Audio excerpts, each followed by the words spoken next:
Tonight on the Bigfooty Blues podcast, we gloss over the loss to the Swans. ODN and Happy Dude tell us how the season went, and we announce the winners of the Bigfooty Blues Player of the Year and Best New Blue with surprising results. All that and more coming right up. Let the games begin again. Out at the ground we're anticipating. On the field they gather around. Forget your troubles when that siren sounds. You be my blue boys, win, lose or draw. You be my blue boys, I'm heeding your call. Turn on the radio, we're listening. Around the TV, we're all gathering. Down at the ground is the greatest of all. Crowd is as one, and we're all shouting ball. Doesn't matter if it's rainy, cloudy, or warm sunshine. When you get together, never mind the weather, it's worthwhile. You'll be my blue boys, win, lose or draw. You'll be my blue boys, I'm heeding your call. Ladies and gentlemen, welcome to the Bigfooty Blues podcast. I am, of course, the Wookiee. With me tonight are some very strangely attractive people, and that would include ODN, who is back again, Glad to be here, everybody. How are we all? and Happy Dude is here once more, Hello, I'm going to take that as a compliment. and the slightly pensive Mrs. Eddie Betts is with us again. Hello. Someone say where? I've got nothing else to say. Just keep going.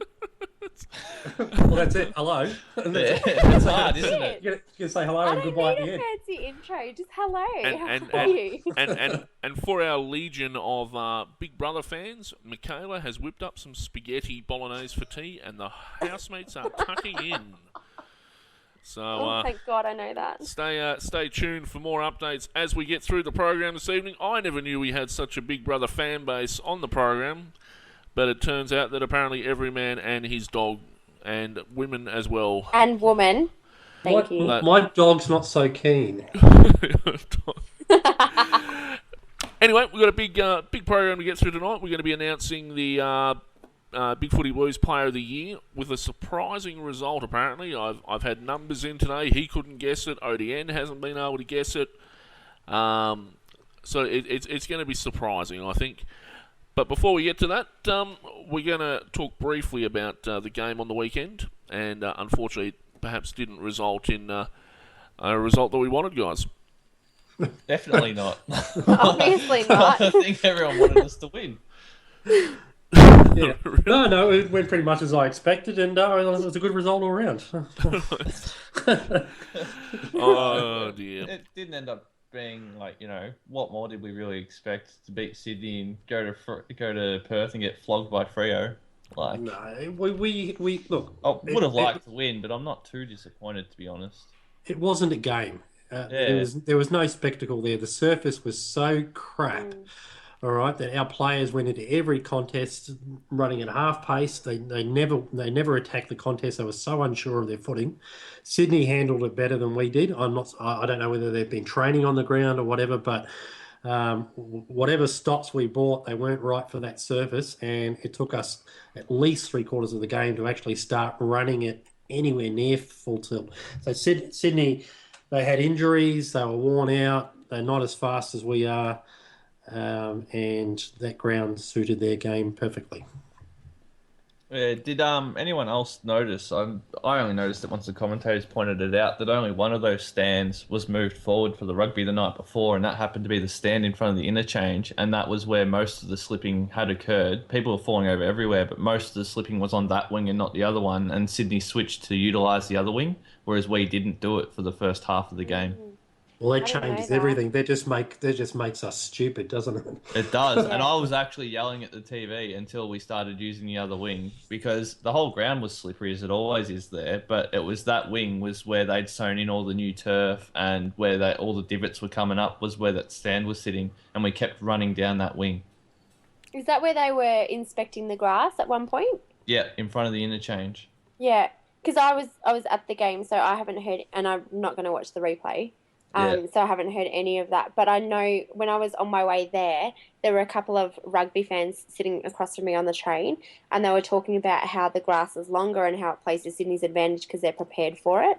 So I think, like, surely Carlton should have learnt something from earlier in the year. I don't understand why Yaron had to change his shoes at 3/4 time. Like, why didn't he have those shoes on to begin with? Yeah, it's just, we seem to be very, very slow to adapt to opposition game plans and matchups and obviously the conditions. So, but to 3/4 is a bit ridiculous. It was terrible. Do you know, I ended up blocking out that it was Carlton and just enjoying the spectacle of Sydney being like amazing. Yeah, Sydney played very well. They play like a rugby team. Yeah, good on them. They always do, though.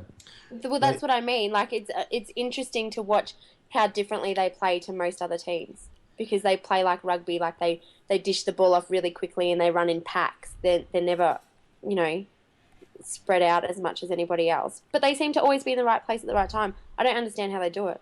Well, they had the run and spread going that night because they had about 100 uncontested possessions more than us, and yet they out-tackled us 3-2. So we only had 39 tackles. Now, in a game against the Swans, you'd think the tackle count is going to be very high on both sides, but 39 tackles. I don't know whether it shows we just never had confidence in our footing and didn't want to run, or whether we just didn't want to work. But they smashed us in work rate. And can anybody tell me who was on McVeigh? Did anybody actually see anybody standing next to him at any stage? That actually annoyed me, that McVeigh thing. It should not have taken so long to get someone onto him. When was someone moved on to him? Well, I think Curnow was supposed to play on him at the start of the game, and then when Curnow was injured, no one took his place. At first, It Curnow was didn't terrible. line up on him, and then he started to get a hold of us. Then Curnow got moved to him, I think, and did his knee within the next 3 minutes. So It was atrocious. that was just I found it abominable, just the way that we couldn't. Not only couldn't we adapt to McVeigh's situation, but we couldn't adapt to the situation with the surface. We couldn't switch play the other side of the ground. And funnily enough, it was a story last time we played them as well. We didn't adapt to the wet game either, and they really choked us up on the SCG. 5 Sydney players had 30-plus possessions. We had one that had 30 possessions. That was Walker, and that's because he was doing a lot of defensive work, mopping up. And pretty much the only one I think dealt with the conditions, or the best player for us that dealt with the conditions, was probably Henderson. He kept his feet and sort of held his marks. Yaron had a reasonable game. What did he get, about 22, 23 possessions, which is up on where he's been. But I don't know whether that'll be his last game, but wasn't too bad. We didn't score in the third quarter, and they mentioned it was the first time since 1959 we've failed to score in a quarter of finals football. I mentioned on the podcast last night, on the Mainboard podcast, that Sydney didn't score in the last quarter, and that's the first time since the 1918 grand final they haven't scored in finals football in the quarter. So, very weird game. It was stupid. That sums it up.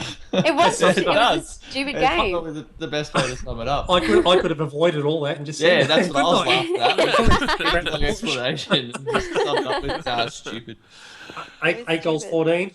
Back to the Carlton we know and despise. Oh. Yeah, And well, most of those yeah, goals in the last quarter. Yeah, it was just, Yeah, exactly. yeah. But And they to me, it threw looked two like- people behind the ball. And that was it. Casbolt, the only reason I actually loved him at all, because I don't have that much time for him, was that he's, he can take an awesome contested mark. But it looked like he was too scared to catch it in case he had to kick it. He didn't take one mark, I don't think. That's what I mean. Yeah, he didn't take any contested ones, that's for sure. I don't understand he what was dropped a few going on. normal ones as well. Yeah, I'm pretty sure, because in the first 5 minutes, we looked like we were going to do some real damage. But a few players started falling over, and our confidence went out the window. And Carlton, with no confidence, we've seen what these players can do when they're down on their confidence. Yeah. Well, we found respectability, though. 24 Yeah, points. we worked our way back into it, so it didn't look like the complete thrashing it really was. But Sydney aren't a high-scoring team. There's been some talk that it was very much like 99 in a way in which last week would compare to our preliminary final there. It was like that. Like, we all felt like we were confident going in. Like, we thought we could do well because Sydney were a little bit underdone. But as it unfolded, I don't know, it just seemed to be a feeling of like, oh, yeah, of course. What else did I expect? And you get on the boards, and instead of having the big ranting threads we usually have, it's a thank you Carlton thread. Because I was satisfied there, which was good. It was a pleasant change, especially moderating the boards. It was a pleasant change that everyone was like, oh, well, you know, we had a bonus at the end of the season. That was not too bad. And yeah, so in that regard, it is exactly like 1999. I was quite unimpressed with the game, with the way we played, the way we were coached. But you know, what can you do now? Yeah, I believe that if that game was played at any other more suitable, better condition ground, I reckon we probably would have won it the way we ran out at the start of that game. McVeigh would have got like 100 touches. Yeah, but then again, like I said on last week's cast, we still haven't won an interstate final ever. True. And we still haven't won at ANZ Stadium ever. So yeah, you know. so there you go. All we need to do is just come up against Melbourne-only teams or finish first or second on the ladder. Yeah. Oh yeah, we can do that, no problem. Yeah. now that you've pointed that out, that will be achieved. I should ring up the club and let them know that we can't play anymore. That's the problem. Please, just call reception and let the girl on the desk know that we need to finish first or second. Yet another thing we adapted to late, a later position. Yeah. Yeah. Mick would have realised this by now in all his years of coaching. Well, he hasn't been coaching us. I don't think he's ever come up against Carlton in a final and thought, you beauty, we're playing this out, interstate. All right. I didn't want to dwell on the game too much because it was the last game. We didn't really expect to... I don't think anyone expected us really to do much beyond that game anyway. So I think we'll move on perhaps to the next topic. But before we do that, just a heads up from Big Brother. Drew, Tully and Tahan whisper about a prank they did last night where they put chili powder in Tim's undies. Oh, that's nasty. No. That's not nice. That's so, shenanigans going on in the Big Brother house. Now, Liar, pants on Goodness fire. gracious, great. Oh, you guys are really bad at jokes. we're bringing you... Come up with one better that suits that situation. We're bringing you all the latest. I guess you could say it's a bit of a hot seat. Anyway, Carlton announced some list changes during the week where nothing really surprising from my perspective at least. Luke Mitchell, Patrick McCarthy, Marcus Davies, Aaron Joseph, they were all told they would not be given new contracts. Rhys O'Keefe, Fraser Dale and Andrew Collins will also be leaving. So we've dumped 7. Jeremy Laidler wants to be traded, so possibly going to be down 8 before we've even traded anyone. How are we seeing the departures? Bring it on.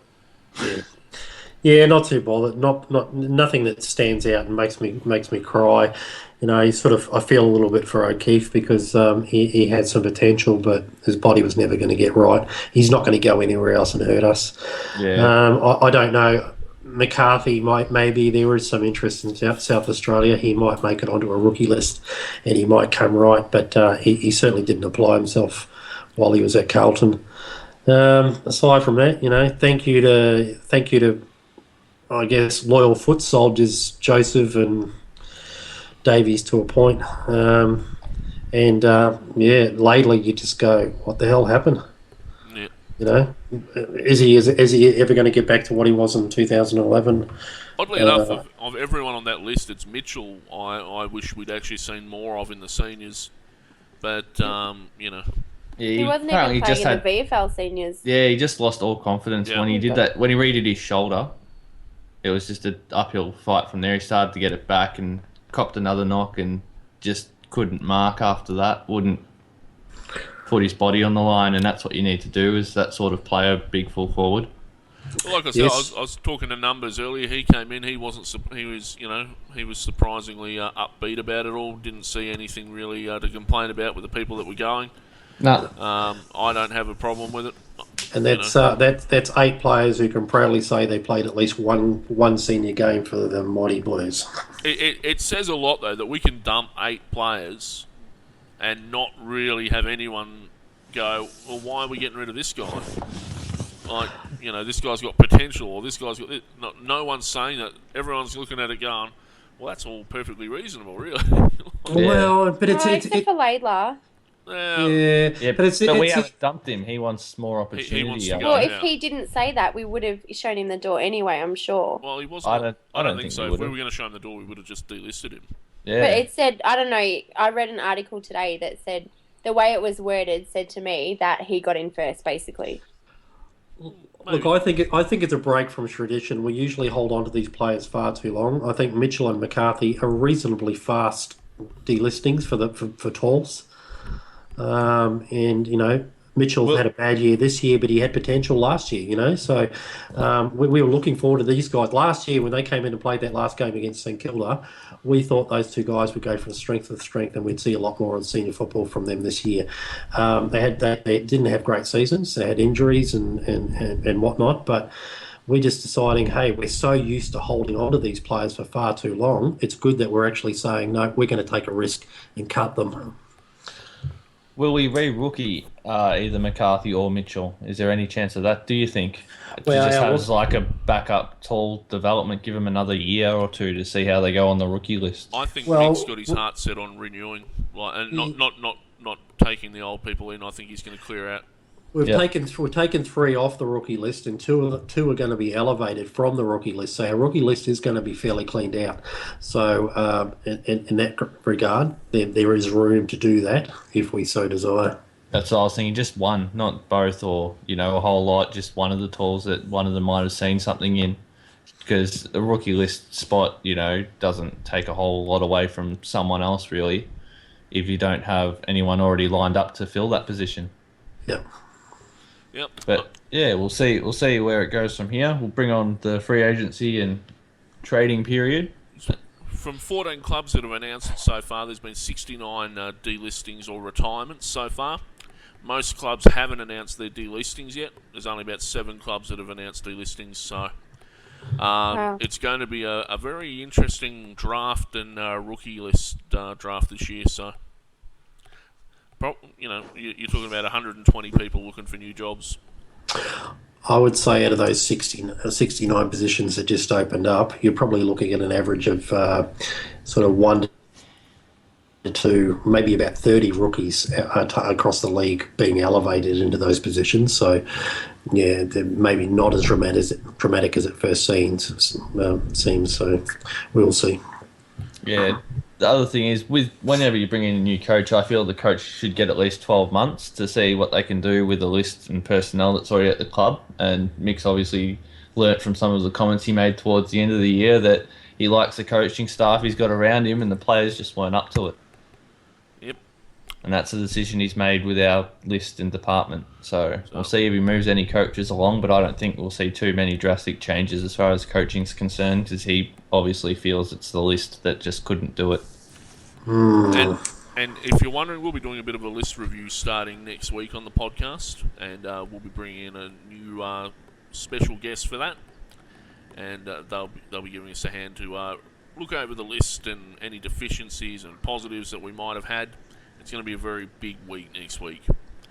Back to the news. Michael Jamieson is apparently recovering very well after his on-field clash where he was stretchered from the ground. He's apparently all up and about, cleared of any serious damage. So that's a good sign. Mm-hmm. That was scary. It's always that last game of the year for us. Was it the game against St Kilda last year that half the team had a broken leg or something? It was. That sounds about right, because we lost to St Kilda, so I'll take that. Half the team had a broken leg. That's why we lost to St Kilda. So, but that's basically the news. And just should we mention the any of the rumours that are going around about? well, I was about to say, big, very positive rumours today on Daisy Thomas apparently doing his physical. How'd that turn out? I didn't Carlton. end up reading anything. I haven't seen anything about how it went, but he was apparently being sent to see a number of specialists by the Blues today, and the poster says that we can expect him to be at Carlton next year. He's very positive about it. Yeah, well, if he comes across, we'll just say he's taking up Aaron Joseph's or Marcus Davies' spot on the list, and that's a bit of an upgrade. I hear talk regarding, now we all assume that Eddie Betts has gone to Adelaide. We've heard that he's left the club, the rumours and so forth, but I've also heard that Adelaide aren't offering him as much as we thought he was after. And so I'm just wondering, is he gone for lifestyle, or is he, if Adelaide come down too much in price, are we a chance of retaining him? Didn't think his someone dad mention lives there. North Melbourne as well? Yeah. His dad lives at Port Lincoln, I believe. Oh, does he? Yeah, Oh. his family's from Port Lincoln, so. I heard a rumour that Eddie Betts has already bought a house in Adelaide. Well, So unless he's just bought an investment property coincidentally at this moment in time. yeah. Like I said a couple of weeks ago, Numbers was at the Port game here, and he was talking to some people in the stands who are adamant that Betts is going to Adelaide. Well, that's stupid. Isn't his girlfriend from Adelaide? Oh, I've probably. heard that. Well, you'd think his wife would know. What was that? Sorry, I didn't realise I said that out loud. I thought you were going to say something like Adelaide Tramp. I didn't realise that you guys could hear that. Yeah, no, we're very. Ew. I think if someone was listening to this, they probably wouldn't have heard it over like ODN or something. But I think the rest of us caught onto it quite subtly there. Awesome. He's definitely gone now. Yeah, now I sound like a horrible person. But yeah, it'll be sad to see him go. Last couple of pages on the rumour thread about Robinson going to Port Adelaide. Yeah, where did that come from? Apparently, he's talking to Port Adelaide and some other team, Melbourne. Do we think there's a rift? I heard from, funnily enough, it's actually the physio that Carlton go to now. I know He gets around, that guy. Yeah, I know someone that works there that talks to all the players, and she was saying that Mitch was a bit unsure about his position at the club the last few weeks. Really? Yeah. Which is a pity, because He he's played did get reasonably left out well. of the side a little bit, and Mick does have a liking for chewing him out publicly. Yeah, and the last time I spoke to this person, it was just before the Bulldogs game, and she was saying that he was really worried he was going to get traded at the end of the year, and he even said after the Richmond game when he was being interviewed, when he knocked that ball through and gave away the free kick in the goal square, he said at the time thought that that was it, he was going to get traded. So he's obviously been feeling for a little while that he doesn't belong there anymore. And if Eddie goes and they're besties, Yeah, maybe that's the push he needed to put his hand up and say that he doesn't want to be there anymore. But that's really sad too. All Yeah, right. it is absolutely. I still think there's a place for Robinson there, and that will be a loss. Yeah, Yeah. I like Yeah. Mitch. I got a lot of time for Mitch. He has a crack every time, which is a lot more than you can say for some of them. So Well, that's why I his think disposal might not be the cleanest, and he might kick it straight up in the air more often than he kicks it to somebody. But at least he's in there. He always has a go. that's why I tend to believe that we'll keep him more than not keep him. So Yeah, I think we'll be confident to keep him on, but that might be why he's weighing up his options. Interesting. But yeah, that came out of nowhere today yeah, for me. Oh well, it is the silly season though. Well, I guess we'll just Yeah. wait and see. This is so far the rumours have been quite normal compared to what we've seen in previous years for this Really? time of year after the end of season. You think so? Yeah, well, every Ludicrous. single year, yeah. We haven't had the Goddard one come up yet, probably because he's just been rehomed to Essendon, but there's still time. I mean, what? He did support us as a kid. Is Didac coming? Oh. I mean- hope not. Maybe, He'd fit in with the gangland scene. maybe Scotland will have a chance to take him out at training or something like that and get his own back from a few years Or ago. help in the cloak style. Well, if it gets the That job was done. the moment that I sort of fell in love a little bit with Satanta. I think we all did at that point. Because I could never, ever accept a cloak running around in a Carlton jumper. And I would never accept Didac either. So he can just go away. Especially like with that stupid mouth guard he wears, it makes it look like he's missing teeth. So he can he's fit in with the fan base. Just has a rough head. He shouldn't play for Carlton. I think it's ludicrous that people want him on board. He's old. He'll just take away games from all the people that we should be putting time into. And he's an idiot. Well, that's just it. If Betts does go to Adelaide, is what people are suggesting, does Menzel get a game most of next year? Absolutely. You'd I hope so. He's good enough. I reckon it'd be good to bring Menzel into the fold. Well, and think if you're looking for small forwards though, you've still got Buckley that can come into the side. So, I'm glad we kept him. He's got a lot of me upside, too. Buckley. He's got the arrogance as well to go with the ability when he gets some size on him. he's a feisty little guy. Oh, yeah, I've heard some stories of him when he was playing at schoolboy level, of what he used to say to some people. Yeah, he's a bit of a smart ass. Yeah, which is good. We need that in our team. Mm. Yeah, once he gets size to compete with the adults at AFL level, I reckon he'd be good because, as we saw from his one game, just that gather with the one hand and off the side of his boot goal against North Melbourne. That was awesome. Yeah, he's got the skill. It's all there. He just needs to get big enough to compete. He's got the one ring to rule them all. Yeah, he does. Sorry, except for the size. was that a bit Excuse me? subtle or what? Excuse me? Well, if he doesn't look like Frodo. It doesn't Anyway, look like I digress. Alrighty, and perhaps last on the news list, David Butterfin has come over from Collingwood to replace. That's a surprise. Yeah, I don't know. I'm a bit sick of all these ex-Collingwood people coming across, but at the same time, as I suggested to me missus the other day, I said I don't want us to keep chasing down Collingwood people, but then look at Essendon when they chased down the Geelong people. Yeah, where that got them. So.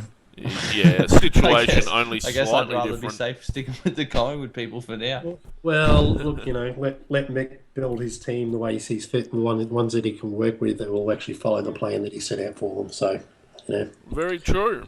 Very true. Now, this brings us to the Bigfooty Blues Player of the Year. Did you come up with a name for the award? No, I'm not allowed to apparently because it was the Numbers After Midnight award. Captain Killjoy over in the corner over there. The Numbers After Midnight award. I like that. Numbers O'Hara After Midnight award.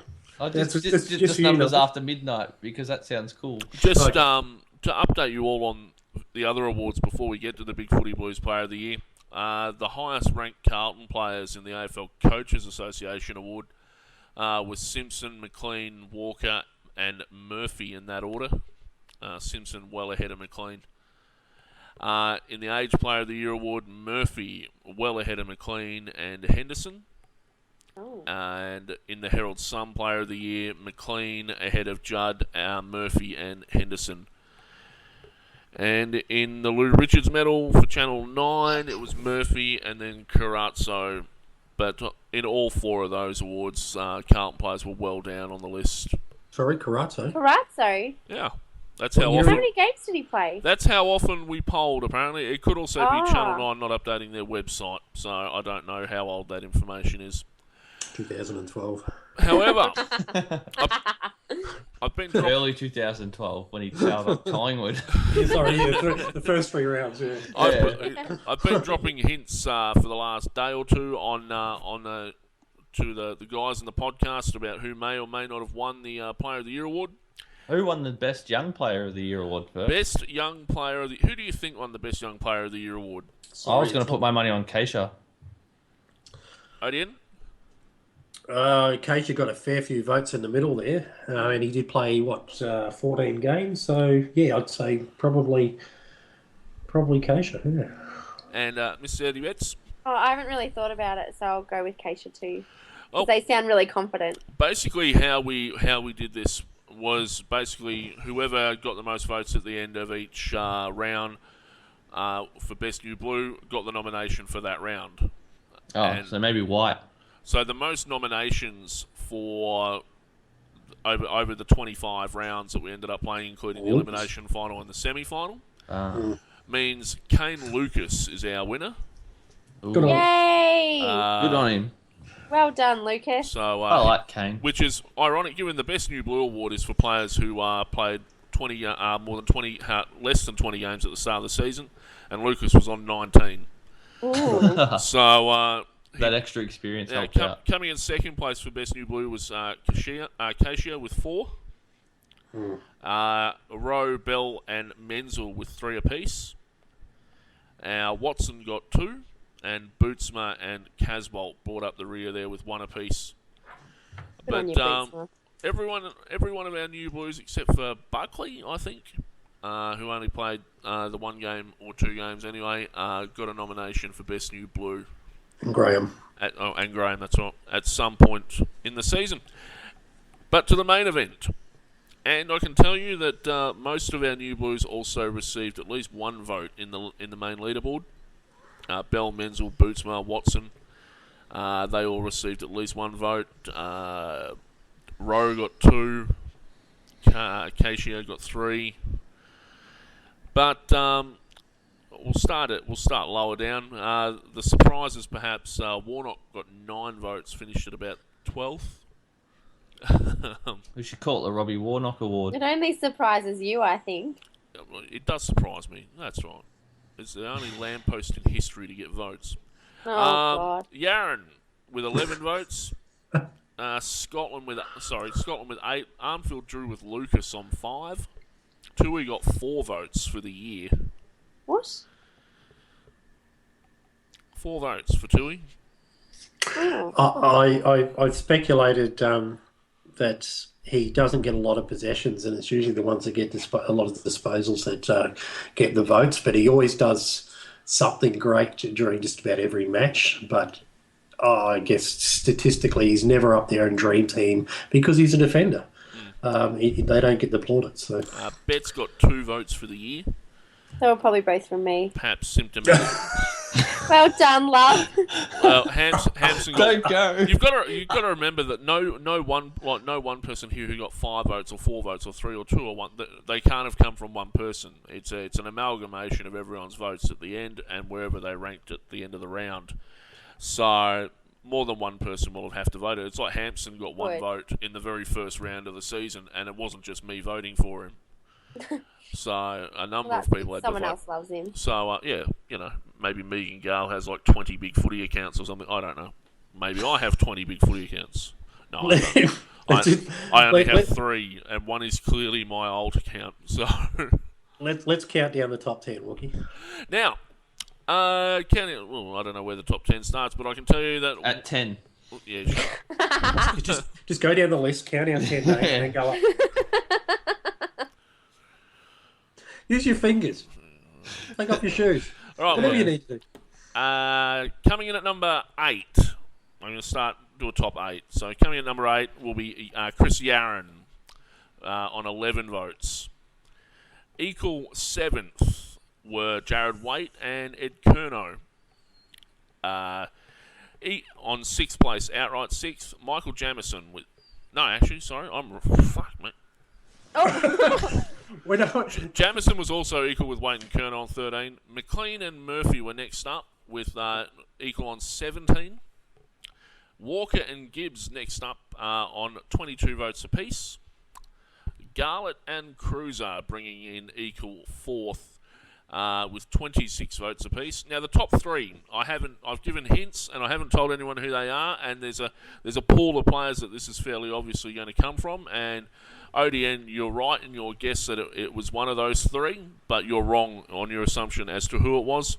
That was your hint. The winner, The winner took this in a landslide, I might add. 12 votes clear, nearly 20% more votes than the player below him. But coming in at number 3 was Cade Simpson. Third. Well done. Yeah, he had a bit of a slow start to the year, so he wasn't getting votes. Yeah, I suppose. I have a short memory.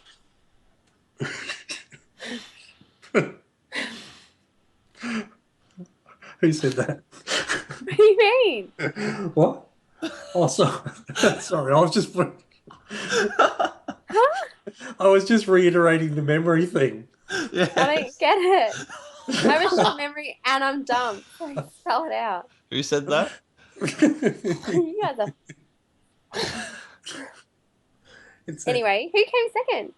Anderson. Mrs. Jeff Garlett. What? You idiot. Has a type. Alrighty, coming in at number 2, Lockie Henderson. Yeah. With 33 votes for the season. Now, it's worth noting that none of these top 3 received a best on ground vote before round 14. They all had good second half of the seasons in terms of their voting. And the outright winner, by 12 votes clear of Henderson, was Chris Judd. Oh, Juddy. With 45 votes. Now, this is probably surprising to some people. But he got a lot of BOGs in the second half of the season and a lot of second best on grounds in the first part of the season. So, Chris Judd is the Bigfooty Blues 2013 Player of the Year. Wow. Well done, Juddy. Wow. It's a bit scary though. Yeah, I didn't expect that. I didn't think he, had as good a year as other years. But yeah, the fact that we've had to rely on him again. Maybe we'll turn it into a positive and just say, free of the burdens of captaincy, he's we've unleashed the beast. There we go.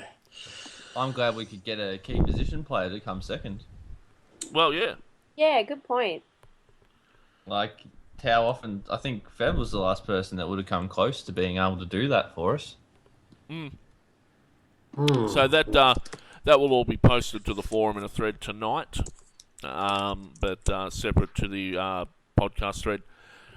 But so that's the Bigfooty Blues Player of the Year, done for a year. Done for 2013. Well, we can't really vote over how we think their off-season's gone, can we? No, we can't. But if we find out Judd's missus is pregnant again, we'll be like, oh, he gets winner of the off-season. She is pregnant. Yeah, that's true. I forgot that. So Juddy wins again. There you go. He's winner of the off-season again. Is she due in the off-season? Because he might win for that reason. She then. is, yeah. There you go. They timed it really well. I think she's due February or March because she's about 3 months now. I sound like a stalker. Well, if you're worried about that sounding like a stalker, just disregard all the Eddie Betts comments. No, I've accepted that I stalk him. That's fine. That's different. That's love. all this awkward hostility going on the podcast, apparently. Yeah. Lots of hostility. Yes. I can feel it. Especially early on. You can feel it in the air. Yeah. Tonight. Yeah. What? Why? Just... it's a joke, isn't it? It's I wasn't listening to. You're making a joke, aren't you? I did. She said that she can feel the hostility. I said, can you feel it in the air? And she said, yes. I said, tonight. Oh. Yeah, so you need to have kids because you have dad jokes ready to go. I've got so many. Oh, the amount I've been told that, like, about what's worse than raining cats and dogs. What? Hailing taxis. Oh, yeah, I get it. That would be shit. Do you really get it though, Mrs. Eddie Betts? Yeah, because if they fall on you, you're fucked. Is All that right. it? All right. We're still recording, so the title of this week's podcast is "If They Fall on You, You're Fucked." Is that it? Hailing taxis. Is that it? Just If hailing taxis fall on you, you're fucked. There you go. There it is. When you wave down a cab, what's it called? Hailing a cab. Yeah. Yeah, no, I get that. I'm thinking like because the cats and dogs that are raining like obviously have to come from the sky. So hailing cabs would be comparable, no? Yes. She got it, happy dude. It's Have just I overthought this completely? And it's a pun, isn't it? no, you were right. Am I right? Yes, what- yes, you are right. So how about we give a bit of a season rundown? Happy dude, you've got some information there for us. Yeah, I was just scanning back over the wins that we had for the season and the margins. Obviously, we won 11 games, lost 11 games, so bit, it's not like we fell behind and lost more games than we won, I guess. You could look at it that way. Obviously, started off the season against Richmond and fell to them by about 5 points before we went on to lose the next couple of games against Collingwood, Geelong. First win, as everyone would remember, came against West Coast. Interesting to note in this game, watching it, I'm pretty sure we had a margin and West Coast came back in the end. West Coast had 30 scoring shots to our 29. So in this game, we were outscored. Like they kicked more scoring shots than we did, which seemed to be a trend early on in the season. As the season went on, you see games against other clubs where we had like even that last elimination final, where we had more scoring shots than the opposition and still lost. So I think as the year went on, you could tell when the players started to get more confident with the game plan and start to take things on a little bit more. And that started to show with the amount of scoring opportunities that we had. Other thing I felt as well while going through the season was we came really close to Hawthorn, and that was one of our best games for the year. And with some questionable decisions, I felt we could have really won that game. After that we had the bye and then came into Sydney in that wet weather. And when Sydney really packed it on and strangled us in that game and beat us convincingly to give us our biggest loss of the year at that point, I think that had a bit of a mental effect on our team because the next week we ran out against Collingwood and had that terrible flogging by 40-odd points. And that was probably our lowest point of the season. Absolutely. Was for me anyway. After that, the team seemed to struggle a bit mentally with... even though we won the next game against St Kilda and North Melbourne, we seem to not be doing as well as what we could have against Fremantle or the Bulldogs. Even Essendon that second time, there was just games where even when we won, we didn't look as convincing as we could have been, like against the Gold Coast. So I think that loss to Sydney and Collingwood really had a bad effect on us that we didn't start to recover from until we played Richmond and Port Adelaide towards the end of the season. Yeah, absolutely. We certainly got chased down a couple of times earlier, but then we were doing the chasing down late. So I agree with what you're saying about those scoring trends sort of turning on their head a little bit. And I'm not sure whether that's because we got used to the game plan a bit more, or there's some really interesting statistics. Just looking at sort of trying to work out between the two game plans, between Rat's game plan and the Malthouse game plan. You'd think the Malthouse game plan would be more defensive, but we actually let in 67 more points in the home and away season this year than we did last year. So defensively, we were worse statistically. So and we're about, even though we were 11-11 in the home and away season both years, we're about 21 points down this year overall, and our attack did improve by about 5 goals total. So really nothing to write home about as far as our overall season. Last year we beat top 8 teams 3 times out of 9 games, but 2 of them were against a top 4 team when we beat Collingwood. This year we've gone 4-8 against top 8 sides and no wins versus the top 4. So again, it suggests that maybe not as good in 2013. This year we only used 38 players. Last year we used 41, so injuries weren't our excuse this year. We had players like Jamison and Henderson stand up all year this year, and they were the real keys that were missing last year a lot. So it's hard to make a case for injuries affecting the year. Possession-wise, we're about 18 disposals a game down on last year, but most of them were handballs, so we're handballing a lot less for some reason.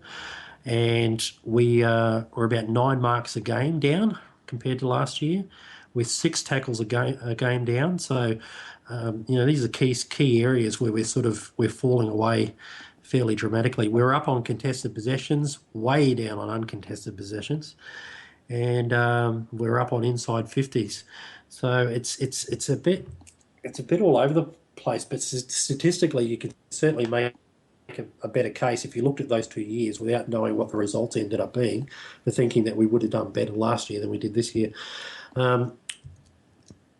Looking at possessions, our highest average disposals this year was 22.96, and we had nobody average over 23 disposals a game. Last year we had 5 players averaging over 24. And really, the only ones that you could say out of the regular best 22 players this year that had a better year than last year would be Walker, Tui,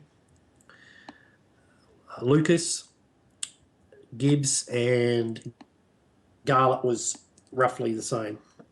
So, everything points to whether it's a learning curve here and things are going to pick up from there, whether we've sort of had to take a step back in order to go forward from here. And that's the theory everybody's working off. It certainly looks like a bit of a disappointing year on paper. We debuted 5 players: Menzel, Graham, Buckley, Rowe, and Acacia. And it wasn't really too much positional change up. Yaron went forward early. Walker went back most of the year, and that was a win for us. Simpson went to the halfback line instead of off the wing. That was another win. And Henderson became more of a swingman. But overall, 2013 was nothing to write home about. With the game plan, you talk about it feeling more defensive and stuff. I felt that this year mixed game plan hasn't been a whole lot more defensive, which is supported by your stats saying it's not. But it's been a lot more contested. Once again, by your stats, that brings up that it's been a lot more contested. Could it be that his game plan likes to work off contested ball, because you see a lot more of that in finals usually, and he's not trying to play the same real defensive game plan that he was using previously at Collingwood, and he has allowed us to play a more running type game along the wings to get forward, shown by the higher inside 50s. Oh, look, yeah, possibly. I mean, certainly the higher inside 50s is indicative of what we thought Mick would try to achieve early on. However, we're down in marks.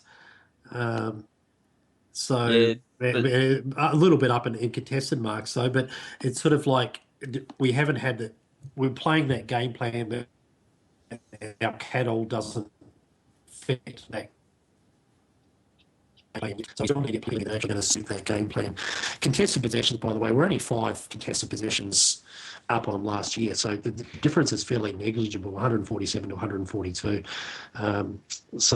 Whereas we're 23 uncontested possessions down a game, and as we saw, and I know what you're saying with the contested possessions suit the finals football, but we saw where Sydney killed us was in uncontested possessions. Very, very, it sort of goes against the grain, against what you would expect. Yes, it's very odd. Another thing I noticed that we didn't really do was chip it around the back line a little bit more, which we tend to do to try and slow games down under Ratton. So that could be where some of the difference in uncontested possessions is going. Not obviously the whole distance difference, because under Ratton we did do a lot more running and trying to spread into open space. But some of that could be contributed to when we're chipping it around the back line, trying to slow the game down a little. Oh, look, and well might we say thank God that we've got rid of the chip stuff around, trying to wind down time late in quarters. We still get scored against in red time, but not through chipping it around and turning the ball over, because that was the most infuriating thing for us for a couple of years, the fact that we used to do that. So that's a positive. As I said, it might just be a case of going backwards one step and move forward two, and next year will be the true judge of what this year's stats mean. Do you have anything to add, Mrs. Eddie Betts? Not really. I don't think it was as disappointing a year from my perspective, but I guess that might be because I didn't really expect anything from this year. I know a lot of people had us finishing maybe 6th on the ladder, which we ended up doing through circumstances, but I always had us about 10th anyway, 9th or 10th, because I think there's just nothing that you can predict from Mick until he actually saw them playing out games. There's a massive difference between him watching them at training and watching them play. And I think that's why he made some really strange moves, like playing 3 ruckmen in the same game and stuff, because that was the only way he was ever going to find out if it worked. I mean, we see them at training all the time and they can kick every single goal, but as soon as they're in a game, they kick 23 behinds. It's just not the same. Update before we sign off tonight. As the cool night air falls, some housemates are going for a dip in the pool. If you're wondering. Good to hear. But with all that no shrinkage involved. I'd just like to say thank you very much to everyone that has come on tonight. Thank you, ODN. You're welcome. ODN is going off to do his Big Brother podcast. If you haven't listened to it, you can find it somewhere, I'm sure. Media Entertainment Board, going great guns. Where you know, I hear that I'm a very good host. In the deep, dark recesses of the Big Brother, Big podcast, and he does it with his very attractive wife. And hello, Mrs. ODN, if you're listening. And thanks for coming on, Mrs. Eddie Betts. No, Mrs. Eddie Betts is gone. Yeah. Okay. Yeah. And thanks, Happy Dude. Yeah, you're welcome. And we'll see you all on the forums. Mrs. Jacko? Where are you? Oh, me! I it dropped out. I couldn't hear anything. I said thank you, Mrs. Eddie Betts, and you didn't answer. Oh, no, I'm sorry, you guys. Thanks, heaps. I thought you still might be trying to work. I thought you still might be trying to work out what hailing taxes was all about. Hey, no, I get it. Ba ba